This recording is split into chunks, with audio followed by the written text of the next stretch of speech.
चार दोस्त और मुर्दा शेर। एक गांव में चार दोस्त रामू, शामू, करम और धर्म रहते थे। वे चारों बचपन से ही इकट्ठे रहा करते थे, साथ ही स्कूल जाते, साथ ही खेलते कूदते। उनकी दोस्ती के चर्चे पूरे इलाके में बहुत मशहूर थे। उनमें से तीन, रामू, शामू और करम, पढ़ाई लिखाई में बहुत होशियार थे। धर्म तीनों से कम अक्लमंद था। धर्म बहुत सरल आदमी था, बहुत मासूम था, लोगों की मदद करना चाहता था, लेकिन सभी उसके आगे अपनी विद्या को ज्यादा समझते थे और हमेशा ही उसे बेवकूफ कहकर उसका खूब मजाक उड़ाया करते थे। यह बात धर्म को हमेशा बहुत बुरी लगती थी। उसका दिल बहुत दुखता था, लेकिन वो कभी भी किसी से नाराजगी नहीं दिखाता था और भगवान से यही दुआ करता था कि एक दिन वो अपनी समझदारी का सबूत सबको देगा। समय के साथ साथ तीनों दोस्तों ने काफी विद्या प्राप्त कर ली थी, लेकिन धर्म अभी भी वैसे का वैसा ही था, एकदम बुद्धू। एक दिन तीनों दोस्त आपस में बात करते हैं। रामू कहता है, अरे दोस्तों, हमने इतनी विद्या तो प्राप्त कर ली है, चलो क्यों ना इसे किसी पर आजमाया जाए। हाँ ठीक है, चलो जंगल में चलते हैं, वहाँ कोई ना कोई तो हमें मिलेगा ही जिस पर हम अपनी विद्या आजमा सकते हैं। दोस्तों, क्या मैं भी तुम्हारे साथ चलूं? वैसे तुम्हारा कोई काम तो है नहीं, पर चलो तुम भी देख लो तुम्हारे दोस्त कितने अक्लमंद हैं। वे चारों जंगल की ओर चल पड़े। चारों दोस्त चलते चलते जंगल के बीचों बीच पहुंच जाते हैं। तभी उन्हें वहां एक शेर का कंकाल दिखाई देता है। उसे देखकर तीनों दोस्त उस कंकाल पर अपनी विद्या आजमाने की सोचते हैं।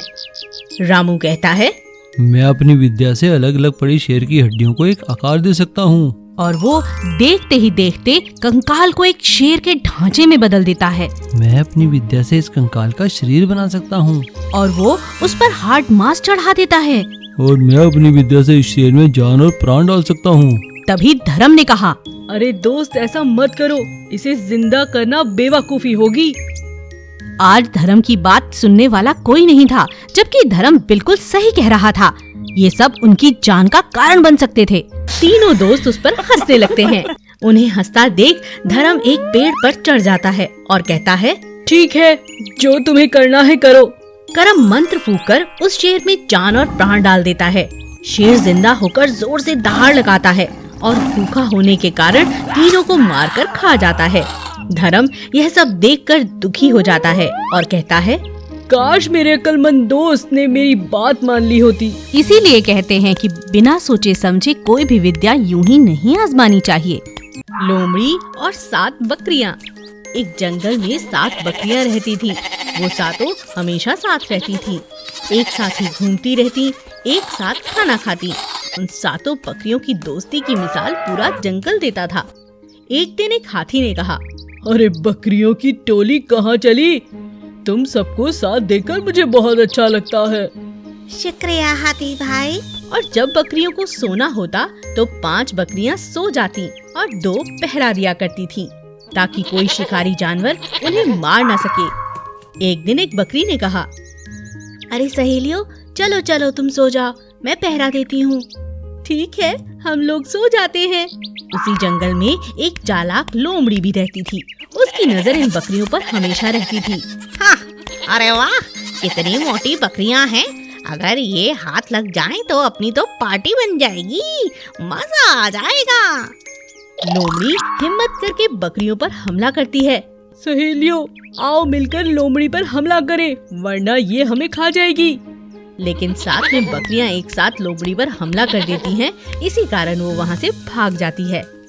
अरे अरे, बचाओ बचाओ, भागो भागो यहाँ से। लोमड़ी बकरियों से पिटकर दुम दबाकर वहाँ से भाग जाती है, लेकिन वो अभी भी बकरियों को मारने की योजना बनाती रहती है। इन बकरियों ने मुझसे पंगा लिया है, इन्हें मैं नहीं छोड़ूंगी। लोमड़ी छुप छुप कर उनका पीछा करती है। एक दिन बकरियों के बीच पेड़ की टहनी के हरे पत्ते खाने को लेकर कहासुनी हो जाती है। अरे ये क्या कर रही हो? ये पत्ता मेरा है। तुम इसे क्यों छेड़ रही हो? ये मेरा है, ये मैंने तोड़ा है। मुझे हरे पत्ते पसंद हैं, ये मेरा है। तभी वहाँ बड़ी बकरी आ जाती है और उन्हें समझाती है कि आपस में लड़ना सही बात नहीं। लेकिन वो तीनों बकरियां झुंड से अलग होकर चलने लगती हैं। लोमड़ी को तो इसी बात की तलाश थी। हाँ, कितने दिनों तक साथ रहती, देखा हो गया झगड़ा। आज लूंगी इनसे अपना बदला। एक एक कर इन तीनों को खा जाऊंगी, किसी को नहीं छोड़ूंगी। आज तो मेरे लिए बहुत अच्छा दिन है। चलो इनका शिकार करती हूँ, इनकी इस लड़ाई का फायदा उठाती हूँ। इस बात का फायदा उठाकर लोमड़ी उन पर हमला कर देती है। तीनों बकरियां एक दूसरे से नाराज थीं, इसीलिए एक दूसरे की तरफ देखती भी नहीं और इसी बात का फायदा लोमड़ी उठाती है। एक एक करके वो तीनों बकरियों को खा जाती है और फिर बाकी बकरियां यह सब देखकर हैरान रह जाती हैं और समझ जाती हैं कि हमेशा एकता में ही बल होता है। लड़ झगड़ कर कोई फायदा नहीं, अपना नुकसान हो सकता है। शेरनी और सियार। एक गांव में एक शेर और शेरनी रहते थे। उनके 2 बच्चे थे। वे खुशी खुशी साथ मिलकर रहा करते थे। एक दिन शेर जंगल में जब शिकार करने के लिए गया, तब उसे एक छोटा सा सियार अकेला बैठा हुआ दिखाई दिया। शेर हैरान हो गया। शेर ने उससे पूछा, ए सियार, तुम यहाँ अकेले क्यों बैठे हो? बात क्या है? परेशान दिख रहे हो। सियार ने जवाब दिया, मैं इस जंगल में गुम हो गया हूँ। कुछ समझ नहीं आ रहा, कहाँ जाऊं, क्या करूं? शेर को सियार पर दया आई और वह सियार को अपनी गुफा में ले आया और अपने 2 बच्चों के साथ पाला और पोसा, क्योंकि सियार भी उसके बच्चों की तरह अभी बहुत छोटा था। शेर के बच्चे और सियार साथ मिलकर खेला करते थे। कुछ सालों में सभी बच्चे बड़े हो गए। एक दिन खेलते वक्त एक हाथी तीनों भाइयों के पास आया। शेर के बच्चे हाथी पर चिल्लाने लगे और उस पर हमला करने की कोशिश करने लगे, लेकिन दूसरी ओर सियार हाथी से डरता रहा। डरता हुआ भागने की कोशिश करता रहा। शेर के बच्चों ने कहा, अरे भाई, ये हाथी हमारे दुश्मन हैं, इन पर हमारे साथ हमला करो, भाग क्यों रहे हो? अरे नहीं नहीं, मुझे तो डर लग रहा है।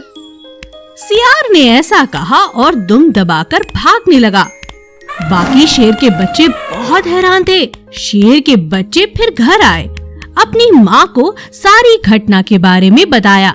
शेरनी को समझ आया कि भले ही शेर के बच्चे और सियार भाइयों की तरह हैं, बचपन से तीनों को एक साथ पाला पोसा गया है, लेकिन व्यवहार में सभी अलग हैं। शेर अलग है और सियार का व्यवहार बिल्कुल अलग है। जहाँ शेर के बच्चे हाथी से डरे बिना उस पर हमला कर सकते हैं, वहीं दूसरी ओर बेचारा सियार अपने व्यवहार के कारण उससे डरकर भाग गया। यह बात जान शेरनी सियार से कहती है, बेटा सियार, तुम शेरों से अलग हो, अब तुम बड़े हो गए हो। अगर तुम अब सियारों के झुंड में जाकर अपने ही साथियों के साथ रहोगे तो तुम्हारे लिए बहुत अच्छा होगा। नहीं तो यहाँ अलग अलग व्यवहार का होने के कारण तुम किसी बड़ी मुसीबत में फंस सकते हो। सियार ने शेरनी की बात मान ली। वो उसे अपनी माँ की तरह समझता था और बाकी सियारों के साथ जाकर अब वो खुशी खुशी रहने लगा। भूमिगत हिरन का घर। मक्खनपुर नाम के एक शहर में अजय और विजय करके 2 भाई रहा करते थे। वह दोनों भाई आजू बाजू में रहते थे। अजय को पालतू जंतुओं से बहुत प्यार था, इसीलिए उसके पास बहुत सारे जानवर जैसे कि खरगोश, कछुआ, बिल्लियां और कुत्ता रहते थे। लेकिन विजय को यह सब पसंद नहीं था, क्योंकि अजय के सारे जानवर विजय के बगीचे में जाकर उसका सारा बगीचा, पौधे, फूल खराब कर देते थे। इसी बात को लेकर अजय और विजय के साथ झगड़े होते थे। एक दिन विजय ने, भाई अजय, ये पहली बार नहीं है कि तुम्हारे जानवर मेरे बगीचे को खराब कर रहे हैं। अगली बार मैं नहीं छोड़ूंगा। ऐसा मत बोलो विजय भाई, देखो कितने प्यारे जानवर हैं। ठीक है, मैं देख लूंगा। देख लो, नहीं तो बात पुलिस तक जा सकती है और तुम्हारे सारे जानवर को ले जाने के लिए बोलता हूँ। उस दिन से अजय और विजय के बीच में इन जानवरों के बारे में कोई ना कोई झगड़ा होती रहती थी। एक दिन विजय के दोस्त रेखा 2 हिरण को लेकर अजय के घर लेके आती है और ऐसी बोलती है, विजय, ये देखो, मेरे पास 2 हिरण हैं। मैं इन्हें मेरे घर के पास ही एक जंगल से बचाकर लेके आई हूँ। शायद ये उनका घर और रास्ता भटक गए होंगे। तुमको जानवर बहुत पसंद है ना, इसीलिए मैं इन्हें तुम्हारे पास लेके आई हूँ। अरे वाह रेखा, कितने प्यारे हिरण हैं। बहुत अच्छा काम किया तूने। इन्हें तो मैं ज़रूर पालूंगा, लेकिन मुझे कुछ इंतज़ाम करना होगा। मेरे भाई विजय को ये बात पता नहीं चलना चाहिए। ऐसा सोचकर अजय ने उन हिरणों को और जानवरों को रखने के लिए एक भूमिगत सुरंग खोदकर उसके घर के नीचे ही एक भूमिगत घर बना देता है। फिर हिरण और सारे जानवरों को ले जाकर उसी भूमिगत घर में रख देता है। वहाँ पर उसके सभी पालतू जानवर और हिरण भी रहने लगे और रात को सभी जानवरों को खुले हवा के लिए बाहर छोड़ता था। कुछ दिन के बाद विजय देखता है कि कुछ भी जानवर दिखाई नहीं दे रहे थे। ऐसा विजय को शक हो जाता है और सोचता है कि दाल में कुछ काला है। अरे ये अजय क्या किया इन जानवरों के साथ? कुछ तो ठीक नहीं है। इस रात को मैं छुप कर देखूंगा। उसी दिन रात को जब विजय चुपके से पेड़ के पीछे रहकर देखता है, तभी अजय भूमिगत दरवाजे से हिरण और सारे जानवरों को बाहर लाना देखता है। तभी उसको सारी बात समझ में आ जाती है। अगली सुबह विजय एनिमल वेलफेयर ऑफिसर को फोन करके जंगल से लाई गई हिरण के बारे में बोलता है और ऑफिसर आके हिरणों को अजय के भूमिगत घर से ले जाते हैं। फिर अजय ने, सर, इनको आप कहाँ पर ले जा रहे हैं? अजय जी, आपको मालूम है ना कि हिरण को घर में रखना गैर कानूनी है, इसीलिए हम इनको जंगल में छोड़ देंगे, घबराइए मत। लेकिन तब से अजय उसके जानवरों को अंडरग्राउंड घर में रखना नहीं छोड़ता।